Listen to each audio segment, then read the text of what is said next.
আমাদের কাছে যে ভিডিও ক্লিপ আছে এবং বিভিন্ন সংবাদ মাধ্যমে আমরা যেটা দেখছি, বিভিন্ন সংবাদ মাধ্যমে বলা হচ্ছে যে পাকিস্তান জিন্দাবাদ, এবং ভিডিও ক্লিপসেও শোনা যাচ্ছে, যতটুকু আমরা আমাদের কানের পাওয়ার আছে ততটুকু দিয়ে আমরা শুনতে পাচ্ছি যে পাকিস্তান জিন্দাবাদ শোনা যাচ্ছে।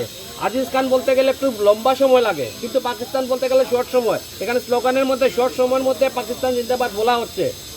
এবং পুলিশকে আমরা এফআইআর দিয়েছি, পুলিশ তদন্ত করবে।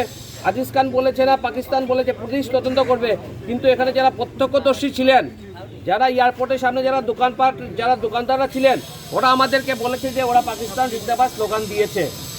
আচ্ছা, আপনার মানে বারবার যে ইউডিএফ থেকে যে গত কয়েকদিন ধরে আসামের মধ্যে বা কয়েক বছর ধরে আসামকে যেভাবে একটা রাজনৈতিক ষড়যন্ত্রের মধ্যে করা হচ্ছে, বিগত কিছুদিন আগে মিয়া মিউজিয়াম, তারপর বিভিন্ন জায়গায় উদালগুড়িতে পাকিস্তানের ফ্ল্যাগ উত্তোলন হয়েছে। আমাদের কাছাড় জেলাতে গত 2 বছর আগে 26 জানুয়ারিতে কাঁঠালের মধ্যে ফ্ল্যাগ উত্তোলন হয়েছে। যে একটা ষড়যন্ত্র চলছে এবং আজমলের রাজনীতি, হিন্দিতে একটা কথা বলে, হাতিকে দাঁত খানে কা কুছ ওর দিখানে কা কুছ ওর।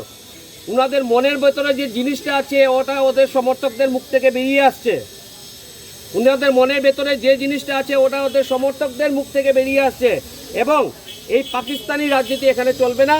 আমরা ভারতবর্ষের নাগরিকরা, আসামের নাগরিকরা তা কখনো আমরা মানব না, এবং তার বিরুদ্ধে আমরা তীব্র আন্দোলন করব। ঠিক আছে।